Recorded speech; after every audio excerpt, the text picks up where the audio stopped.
杨开，你入门3年，147场挑战无一获胜，此次以命相搏，境界却毫无提升，你图什么？乱柿子，随便你。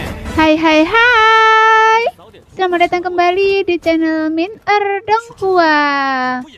Di video kali ini kita akan melanjutkan cerita Donghua Martial Peak. Ayo nggak pakai lama-lama lagi, langsung aja ke ceritanya. Check it out. 好一个不屈之！ Jelas, Quan Zizong tahu bahwa Yang Ke adalah penguasa kekuatan spesial dan seorang ahli tingkat Raja Kekosongan. Jadi kemungkinan besar tak seorang pun di seluruh wilayah bintang yang bisa membunuhnya. Satu-satunya cara untuk membunuhnya adalah dengan menjebaknya di satu lokasi dan menguras kekuatannya melalui serangkaian pertempuran atau gelombang manusia yang besar. Jika tidak, sama sekali tak ada peluang. Saya tak akan membiarkan masalah ini berlalu begitu saja. Cepat atau lambat saya akan pergi sendiri ke bintang Sui Yue dan berbicara dengan Ai-O. Quan Zizong melototi Yang Ke dan kata-katanya terukur. Sampai sekarang ia yakin Yang Ke berasal dari kamar dagang Heng Luo. Bintang Sui Yue menyambut Anda. Yang Ke tersenyum. Kemudian menoleh ke Sentu dan dia berkata, "Sudah Sentu, semuanya sudah siap. Anda bisa pergi dulu." "Bagaimana dengan Anda?" Sentu merutkan kening pada Yang Ke. Sedikit khawatir di wajahnya. "Saya akan tinggal dan mengawasi mereka." Yang Ke menunjuk ke bawah. "Saya khawatir jika saya pergi bersama Anda, mereka akan menyerang kapal perang. Jangan khawatir, mereka tidak bisa menghentikan saya dan saya akan menemui Anda nanti." Sentu berpikir sejenak. Tampak setuju, ia tidak mencoba membujuknya lebih lanjut, melainkan menangkupkan tinjunya dan berkata, "Kalau begitu, saudara yang hati-hati, saya akan menunggu Anda di kapal perang." Yang Ke mengangguk. "Hati-hati di perjalanan Anda." Sentu pergi tanpa menoleh ke belakang. Beberapa prajurit kamar dagang Heng Luo lainnya juga mengangguk berterima kasih kepada Yang Ke dan mengikutinya. Di bawah, Xiao telah berubah kembali ke wujud mungilnya yang tak berbahaya, membawa pilar pengguncang langit dan mengikuti Sentu dan yang lainnya dari dekat. Karena Xiao telah menerima perintah Yang Ke untuk mengawal Sentu dan yang lainnya, sehingga para prajurit bintang ungu yang tak terhitung jumlahnya tetap tak bergerak. Atau lebih tepatnya, mereka tidak berani bertindak gegabah. Mereka hanya bisa menyaksikan tanpa daya ketika beberapa kultivator alam kembali ke kosongan berjalan dengan angkuh di bawah hidung mereka, yang membuat raut wajah terpancar di wajah mereka, dan mereka menatap Yang Ke dengan marah. "Anda cukup teliti, anak muda." Tiba-tiba Quan Zizong berkomentar. "Pak Tua, Anda terlalu baik, tapi lebih baik selalu berhati-hati." Yang Ke terkekeh. "Apa sebenarnya benda yang baru saja pergi itu dan benda yang dibawa sana? Kenapa saya belum pernah melihat mereka sebelumnya? Boneka atau makhluk hidup?" tanya Quan Zizong dengan mata menyipit. "Makhluk hidup, spesies yang sangat langka. Jika Anda mencarinya, saya khawatir Anda tidak akan bisa menemukannya." Yang mengejutkan Quan Zizong dan Yang Ke tidak berusaha menyembunyikan niatnya, tetapi hanya berkata, "Saya mendapatkan keduanya secara kebetulan." Quan Zizong mengangguk sedikit, menatap pasukan yang terdiri dari hampir 20 monster darah dengan penuh minat. "Bagaimana dengan ini? Anda tidak bilang mereka juga makhluk hidup, kan?" "Ini dibentuk oleh teknik rahasia. Senior, apakah Anda ingin mempelajarinya? Jika ya, saya bisa mengajari Anda." Alis Yang Ke berkedut, tapi ekspresi licik tiba-tiba muncul di wajahnya. "Tidak, terima kasih." Quan Zizong mendengus. "Saya khawatir saya tidak mampu membayar harganya." Dia tahu Yang Ke hanya mengobrol dengannya untuk mengisi waktu, jadi ia memanfaatkan kesempatan itu untuk mengoreksi informasi. Mengenai tawaran pihak lain untuk mengajarkan teknik rahasia, jelas hanya ia memiliki beberapa persyaratan yang tinggi. Lagi pula, Quan Zizong tidak cukup bodoh untuk mempercayainya. "Kalau begitu, tidak apa-apa." Yang Ke tidak peduli. mengobrol santai dengan Guan Xizong. Tiba-tiba Li Moming melangkah maju dengan raut wajah muram, mengepakkan tinjunya dan berkata, "Saudara Yang, bisakah Anda mengembalikan api es biru kun milik saya?" "Api es biru kun?" Yang mengangkat sebelah alisnya melirik burung api dengan serius. Dan dia segera menyadari bahwa yang ia maksud adalah api biru yang ditelan burung api. Tepat sekali, api es biru kun itu sangat berguna bagi saya jika saya kehilangannya.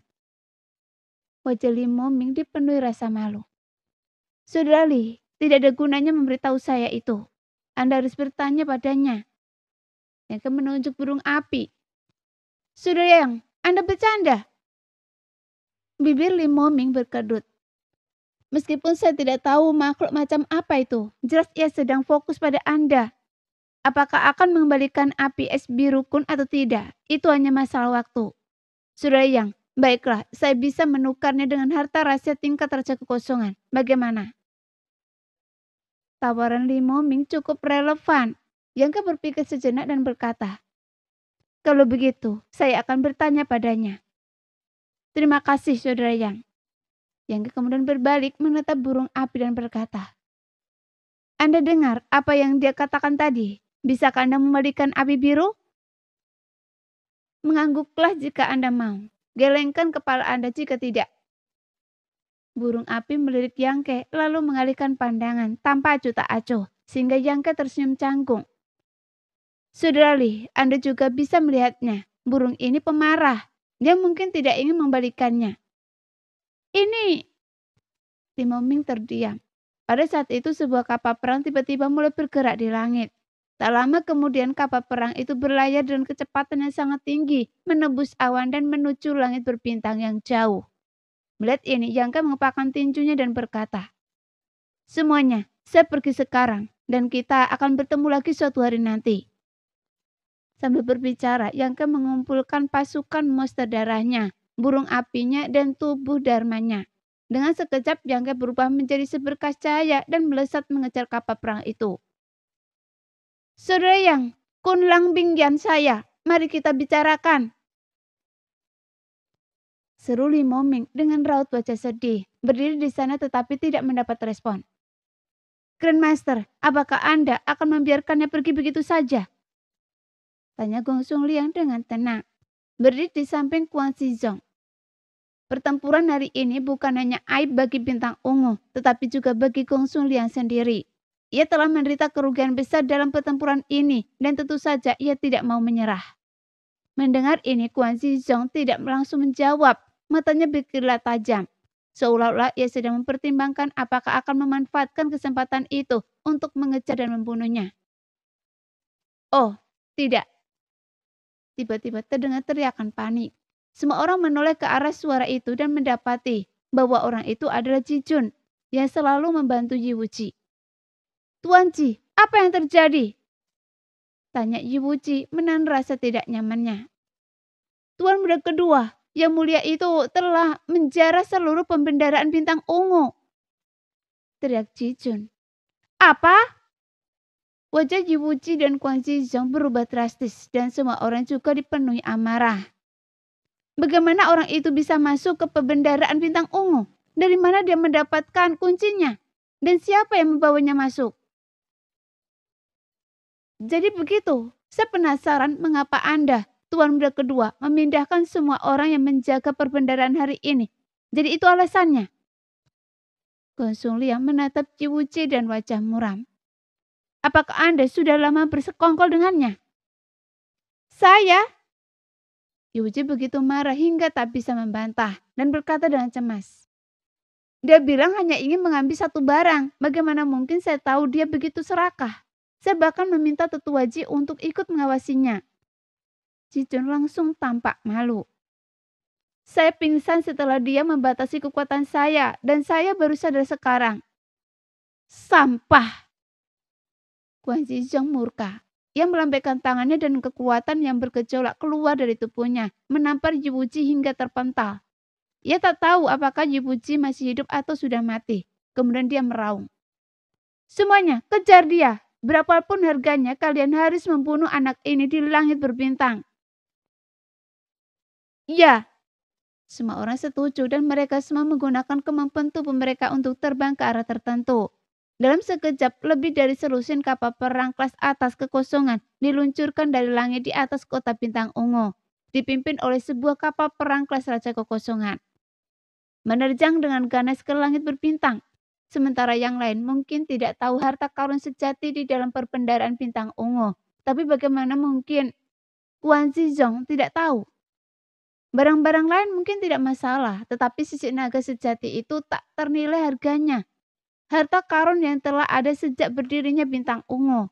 Selama bertahun-tahun setiap jenius bintang ungu telah berusaha memurnikannya untuk keperluan mereka sendiri. Dan Guan Zizong juga telah mencobanya, tetapi tidak ada yang berhasil.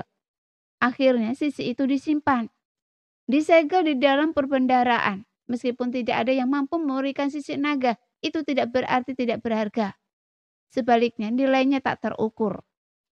Sekarang setelah Yang Ke mencurinya, bagaimana mungkin Guan Zizong melepaskannya? Mereka sekarang terkunci dalam lilitan fana bersama Yang Ke. Semua orang di kota bintang ungu merasakan getaran hari itu dengan jelas. Buntut pertempuran antara para master alam Raja Kekosongan telah membuat para prajurit yang lebih rendah ketakutan. Melihat begitu banyak kapal perang dikerahkan secara bersamaan, bahkan orang bodoh pun dapat mengatakan sesuatu yang serius akan terjadi di bintang ungu.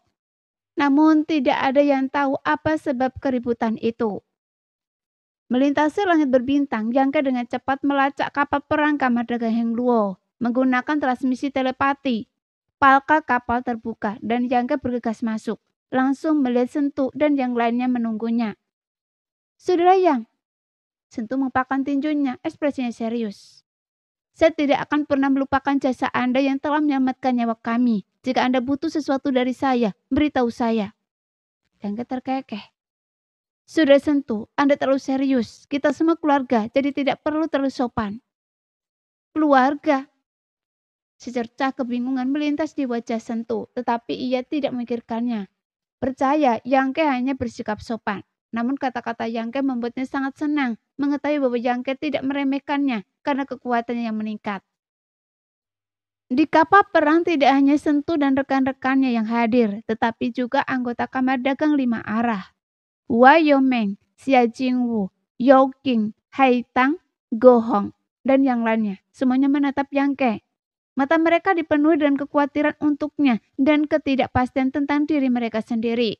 Mereka selalu tinggal di bintang kultivasi yang berafiliasi dengan bintang ungu.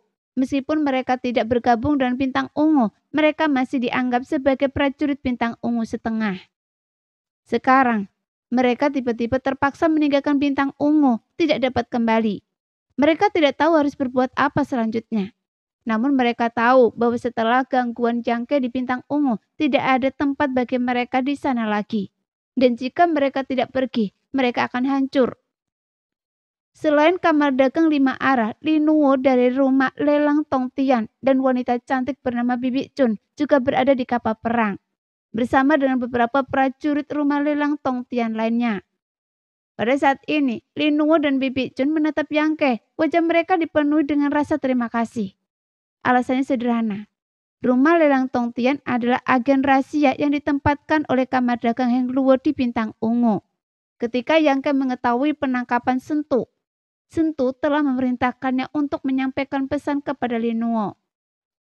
Setelah kejadian ini, rumah lelang Tong Tian tidak dapat lagi mempertahankan pijakannya di bintang ungu. Oleh karena itu, Yang Ke telah mempersiapkan kamar dagang 5 arah, Li Nuo, Bibi Chun, dan yang lainnya untuk meninggalkan bintang ungu segera. Setelah Sentu bebas, pengaturannya direncanakan dengan matang dan rencananya berjalan lancar. Berkat persediaan kartu trup Yang Ke yang tak terbatas dan kecakapan tempurnya yang luar biasa. Presiden Hua, perkenalkan, ini Sentu, putra Presiden Kamar Dagang Heng Luo. Yang Ke terkekeh menunjuk Sentu dan Hua Yomeng, sehingga Hua Yomeng terkejut dan tercengang. Ia tampak terkejut bahwa pria yang baru saja melarikan diri ke kapal perang dalam kepanikan seperti itu begitu berpengaruh. Xiang Jiwu dan yang lainnya juga tercengang, menatap Sentu dengan seksama. Sentu menyeringai dan berkata dengan santai, Karena kalian teman-teman saudara Yang, kalian akan menjadi teman-teman saya mulai sekarang. Saya sudah menunggu Anda mengatakan itu, kata Yang Ke sambil tersenyum. Presiden Hua dan yang lainnya terpaksa meninggalkan bintang ungu karena saya. Jadi sekarang mereka tidak punya tempat tinggal yang layak untuk saat ini. Jika saudara Sentu berkenan, maukah Anda mengurus mereka saat Anda tiba di bintang bulan air? Itu bukan masalah besar, kata Sentu sambil menepuk dadanya, seolah-olah ia sedang memikul tanggung jawab. Saya sekarang memiliki wilayah kekuasaan luas 1 juta li di bintang bulan air, dengan 7 kota dengan berbagai ukuran. Jika Anda tidak keberatan, mengapa tidak ikut dengan saya ke wilayah kekuasaan saya dan menjadi manajer umum kamar dagang, menangani semua urusan perdagangan? Wilayah kekuasaan seluas 1 juta li, 7 kota, manajer umum kamar dagang. Semua anggota kamar dagang 5 arah tercengang. Mulut mereka terngangak, hampir tidak mempercayai apa yang mereka dengar. Sebelum mereka bertemu Yang Ke, kamar dagang 5 arah masih merupakan kamar dagang kecil yang kurang dikenal. Ada banyak kamar dagang 5 arah di kota bintang ungu. Kamar dagang seperti itu berjuang di dasar, tanpa ada yang tahu kapan akan bubar. Namun sekarang, kata-kata Sentu dapat membawa mereka ke puncak untuk mengalami tujuan yang mustahil dicapai bahkan setelah ribuan tahun berjuang. Dengan keunggulan ini ditambah dengan lebih dari 200 juta kristal suci yang dimiliki Wyoming, akan sulit bagi kamar dagang 5 arah untuk tidak menjadi pemain utama. Apakah ini pantas? Wajah Wyoming memerah karena gembira dan ia menatap Yang Ke dan ragu. Apa yang tidak pantas? Sentu tertawa. Kamar dagang Hengluo kami berbasis perdagangan. Jumlah kamar dagang di bintang Suiyue lebih banyak daripada di kota Jixing. Karena Anda semua anggota kamar dagang, hal ini sejalan dengan tujuan awal kamar dagang Hengluo kami. Dengan menyerahkannya kepada Anda, saya bisa lebih tenang. Jadi saya akan sangat bergantung pada Anda di masa depan. Yang Ke tersenyum pada Wyoming dan berkata, karena saudara Sentu berkata begitu, Presiden Hua jangan menolak. Wyoming masih tampak seperti sedang bermimpi, wajahnya penuh kerinduan akan masa depan. Ia tidak menjawab untuk waktu yang lama. Baru setelah Xie Jingwu terbatuk pelan, ia membungkuk dan rasa terima kasih dan berkata, kalau begitu, terima kasih banyak, Tuan Muda kedua. Sentu melambaikan tangannya dan berkata, Anda terlalu sopan, Presiden Hua. Mulai sekarang kita semua adalah keluarga, tidak perlu terlalu jauh. Linwo melangkah maju menggandeng lengan Hua Yomeng dan berkata dengan penuh kasih sayang. Saudara Hua, saya juga akan bekerja di wilayah Tuan Muda kedua di masa depan. Tolong jaga saya. Saudari, Anda bercanda. Seharusnya saya mengatakan itu.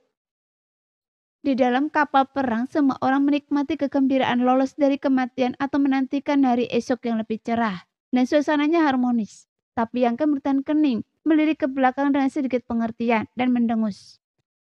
Sepertinya Yixing masih belum menyerah. Wajah Sentu berubah. Ada apa? 10 kapal perang mengejar kita dari belakang, semuanya kelas kekosongan tingkat atas, dan yang terdepan adalah kelas Raja Kekosongan. Mendengar kata-kata ini, wajah semua orang berubah drastis. Kapal perang kelas Raja Kekosongan langka dimanapun, bahkan kamar dagang Hengluo hanya memiliki sedikit. Dan hal yang sama berlaku untuk Jixing. Tidak sulit untuk menduga bahwa orang di atas kapal perang kelas Raja Kekosongan pasti dari Guazhizhong. Dan meskipun kapal perang kamar dagang Hengluo adalah kelas kekosongan kelas atas, jika harus berhadapan dengan musuh di langit berbintang, kecepatan dan daya tembaknya akan jauh lebih rendah. Kemungkinan besar kapal itu akan hancur dalam 1 kali pertemuan. 1 kapal perang kelas Raja Kekosongan saja bisa menghancurkan mereka sepenuhnya, apalagi 9 kapal perang kelas kekosongan kelas atas lainnya. Ini praktis jalan buntu. Apa yang harus kita lakukan? Lari. Tidak ada jalan keluar, kapal perang kelas Raja Kekosongan mereka sudah jauh lebih cepat daripada kita. Sebaiknya kita coba. Semua orang mulai mengobrol, masing-masing dipenuhi kekhawatiran. Sentu menatap Yang Ke dan serius, lalu tiba-tiba tertawa terbahak-bahak. Semuanya bersabarlah. Dengan saudara yang di sini, apa yang kalian khawatirkan? Saudara, yang mampu membawa kita keluar dari tempat seperti kota bintang ungu. Sekarang kita berada di langit berbintang. Lautan luas dan bebas bagi ikan untuk melompat. Langit tinggi dan bebas bagi burung untuk terbang. Bagaimana orang-orang bintang ungu itu bisa menghentikannya?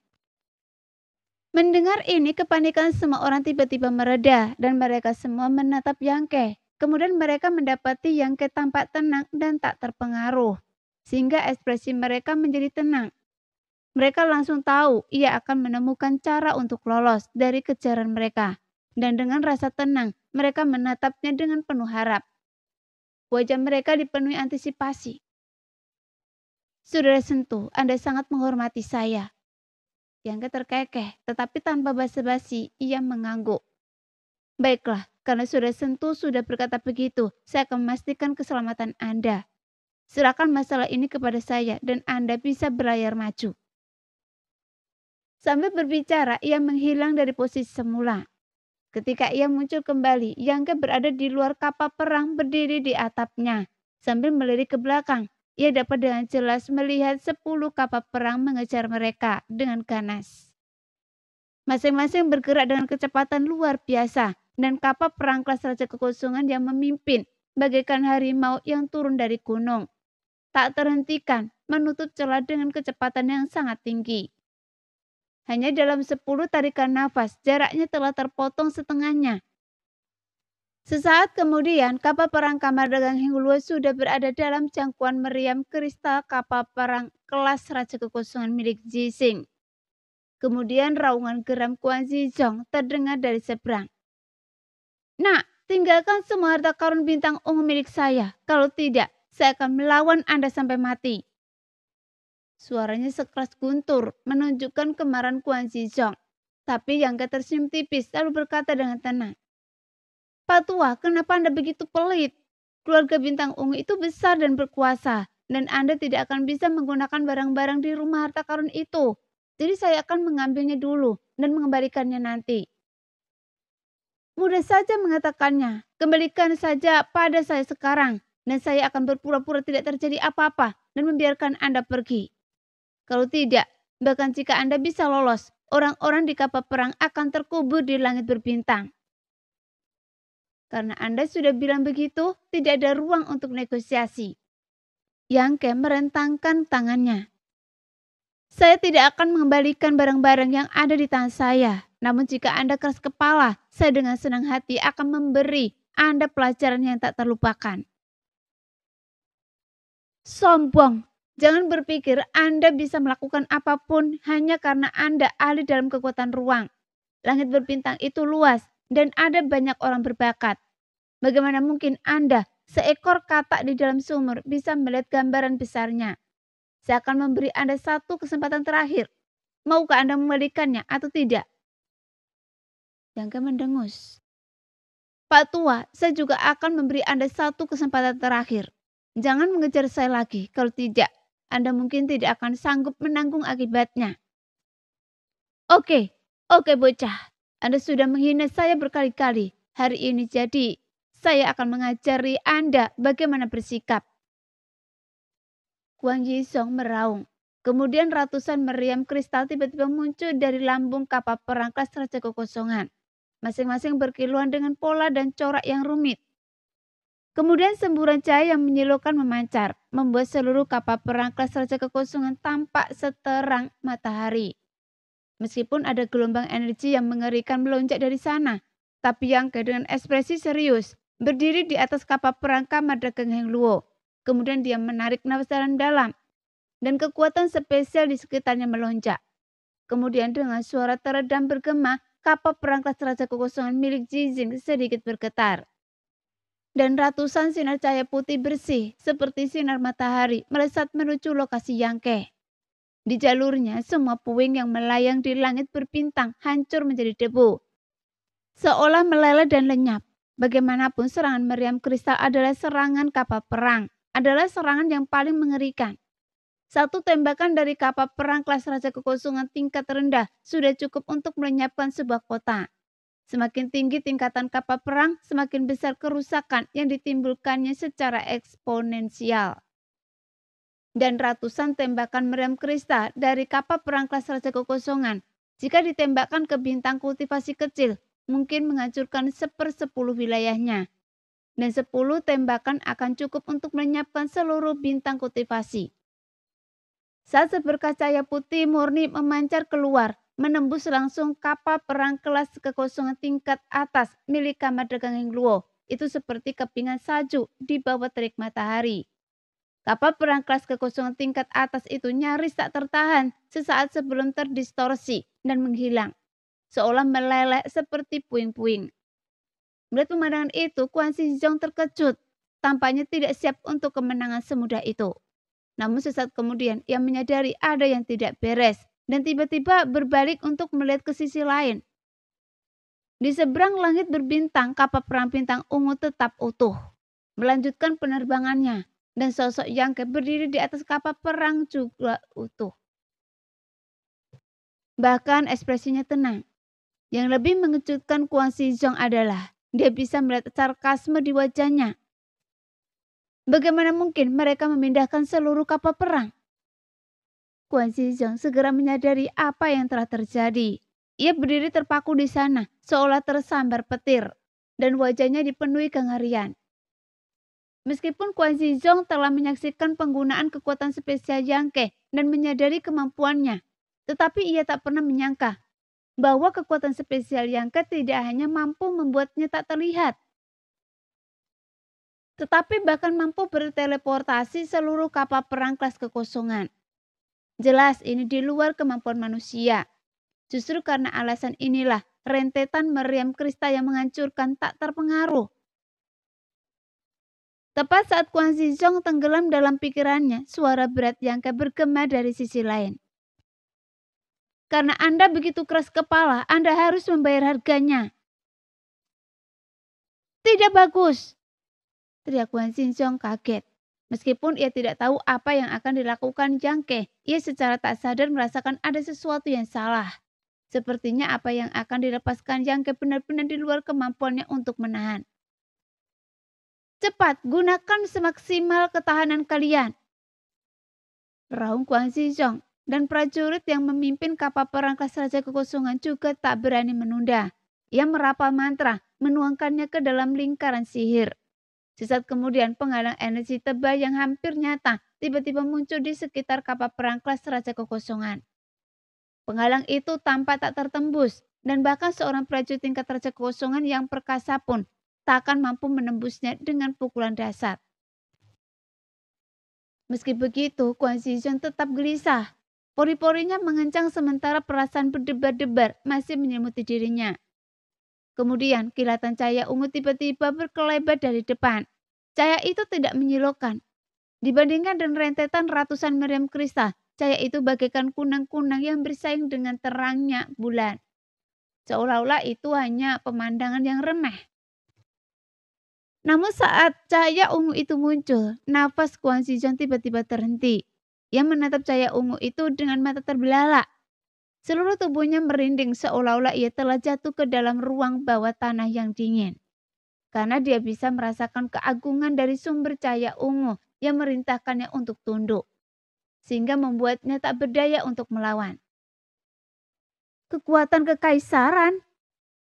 Quan Xizong, seorang ahli Raja Kekosongan tingkat 3. Jadi dia bisa langsung memahami sifat kekuatan yang menakjubkan ini. Karena sumber cahaya ungu itu memancarkan kekuatan kekaisaran yang menunjukkan bahwa pihak lain memiliki harta karun kekaisaran. Dan harta karun kekaisaran, sesuatu yang hanya ada dalam legenda, sama halus dan tak berbekasnya dengan Kaisar Bintang. Harta karun yang jauh melampaui level Raja Kekosongan. Jadi, jika itu benar-benar harta karun kekaisaran, bahkan kapal perang level Raja Kekosongan pun tak akan mampu menahannya. Dengan pikiran ini, Quan Xizong meraung. Pergi, jika kalian tak ingin mati. Dia langsung menyerbu ke arah Palka, tanpa menunggu prajuritnya sendiri untuk mengoperasikannya. Ia melancarkan pukulan, melubangi Palka yang kokoh itu hingga berlubang besar. Kemudian ia melesat ke langit berbintang. Quan Xizong adalah makhluk tertinggi di seluruh bintang ungu. Melihatnya begitu ketakutan, para prajurit lain tak berani berlama-lama. mengikuti Kuai Zizong dan melarikan diri melalui celah palka. Jauh di sana, Yang Ke menggenggam mutiara guntur surgawi di tangannya. Ekspresinya serius saat ia menatap kapal perang kelas Raja Kekosongan yang mengejar dari belakang. Esensi suci miliknya mengalir deras ke dalamnya, yang membuat mutiara guntur surgawi berkilauan dengan rona ungu cerah. Sebuah busur guntur tipis, setipis bulu sapi, berdenyut di dalamnya saat esensi suci Yang Ke mengalir masuk. Dengan desiran pada suatu titik, ketika esensi suci mencapai tingkat kritis, busur guntur yang berdenyut tiba-tiba meledak dari mutiara guntur surgawi. Di bawah komando Yang Ke, busur itu melesat melintasi langit berbintang seperti komet, atau seperti anak panah ungu panjang yang dilepaskan dari busur, melesat menuju kapal perang kelas Raja Kekosongan milik Jixing. Tanpa suara, busur ungu panjang itu bertabrakan dengan penghalang yang mengelilingi kapal perang kelas Raja Kekosongan. Penghalang itu yang tampaknya tak tertembus dan mampu menahan bahkan kekuatan penuh seorang master alam Raja Kekosongan tingkat ketiga, diam-diam hancur menjadi lubang besar. Segera setelah itu lambung kapal tertusuk, menciptakan lubang yang saling berhadapan kedua ujungnya. Bahkan penghalang di sisi lain juga ditembus. Tapi kekuatan pelangi ungu tetap tak berkurang, menghantam salah satu dari 9 kapal perang yang mengikuti di belakang, yang menyebabkan sebuah ledakan keras bergema di gampaan. Setelah kapal perang itu hancur berkeping-keping, baru kemudian terdengar suara retakan dari kapal perang kelas Raja Kekosongan yang memimpin, dan penghalang yang melilinginya, bagaikan cermin yang pecah, retak dan lenyap, sehingga lambungnya yang besar hampir terbelah dua. Untungnya, material yang digunakan dalam pembangunan kapal perang kelas Raja Kekosongan ini sangat berharga. Meskipun rusak, kapal itu tidak meledak di tempat. Namun kapal perang Raja Kekosongan pada dasarnya tidak berguna, dan memperbaikinya akan membutuhkan biaya, tenaga, dan waktu yang tak terhitung jumlahnya. Di tengah langit berbintang, Kuai Zizong yang pertama kali melarikan diri menatap kosong pemandangan di depannya. Tangan dan kakinya dingin. Wajahnya pucat dan tanpa sadar ia bergumam. Ini benar-benar harta karun kekaisaran. Bagaimana mungkin anak itu memiliki harta karun kekaisaran? Jelas dia tidak pernah membayangkan bahwa Yang Ke tidak hanya memiliki kekuatan tertinggi, tetapi juga memimpin sekelompok tokoh eksentrik, penguasa kekuatan spesial, dan memiliki sesuatu seperti harta karun kekaisaran. Prajurit manapun yang memiliki bahkan satu kekuatan Yang Ke saja sudah cukup untuk mendominasi langit berbintang. Tetapi dia memiliki semuanya. Adakah orang di dunia ini yang bisa menandinginya? Meskipun tingkat kultivasi Kuai Zizong jauh lebih tinggi daripada Yang Ke dan telah lama mencapai puncak seni bela diri wilayah bintang, menghadapi keterampilan tak tertandingi yang ditunjukkan Yang Ke satu persatu, rasa ketidakberdayaan yang mendalam membuncak dalam dirinya. Penguasaan kekuatan spesialnya telah membuat Yang Ke tak terkalahkan. Mungkin tak seorang pun di seluruh wilayah bintang bisa membunuhnya. Dengan keterampilan itu, dia beruntung jika tidak menimbulkan masalah bagi orang lain. Siapa yang berani melawannya? Untuk sesaat, gelombang kepanikan melanda Kuai Zizong. Dia sudah bertahun-tahun tidak merasakan perasaan yang hampir terlupakan ini. Dan dia ingin mundur, karena dia tidak bisa membunuh Yang Ke dan tidak bisa menahan serangan harta karun kekaisaran. Mengejarnya hanya akan mendatangkan masalah baginya. Tetapi ketika dia melihat ke arah Yang Ke, ekspresinya berbinar dan dia berteriak, "Serang! Hentikan dia dengan segala cara!" Jelas dia terkejut melihat ekspresi Yang Ke yang tidak terlalu baik. Setelah melepaskan harta karun kekaisaran, ia segera menyadari bahwa meskipun harta karun kekaisaran sangat kuat, harganya juga sangat mahal. Dengan kekuatan Yang Ke, ia mungkin tidak akan mampu melancarkan serangan kedua. Dan dugaan Kuai Zizong benar. Yang Ke benar-benar tidak bisa lagi memanfaatkan kekuatan yang terkandung dalam mutiara guntur pemusnahan. Dia telah menggunakannya beberapa kali sebelumnya, dan setiap kali kekuatannya meningkat secara signifikan. Namun setiap kali ia kelelahan, kesadaran spiritualnya terkuras. Meskipun kekuatan mutiara petir pemusnahan tumbuh seiring kekuatannya, perasaan itu tetap tidak menyenangkan. Mungkin hanya pada level yang kekuatan penuh mutiara guntur pemusnahan dapat dilepaskan sepenuhnya, memungkinkannya digunakannya tanpa resiko. Setelah melepaskan serangan mutiara guntur pemusnahan, Yang Ke segera menggigit ramuan yang sebelumnya ia pegang di mulutnya. Setelah tetesan obat itu berubah menjadi cairan bening dan manis, mengalir dari tenggorokannya ke perutnya, meresap ke seluruh anggota tubuh dan tulangnya.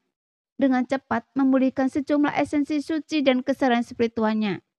Saat ini, perintah dari Guan Xizong baru saja dikeluarkan.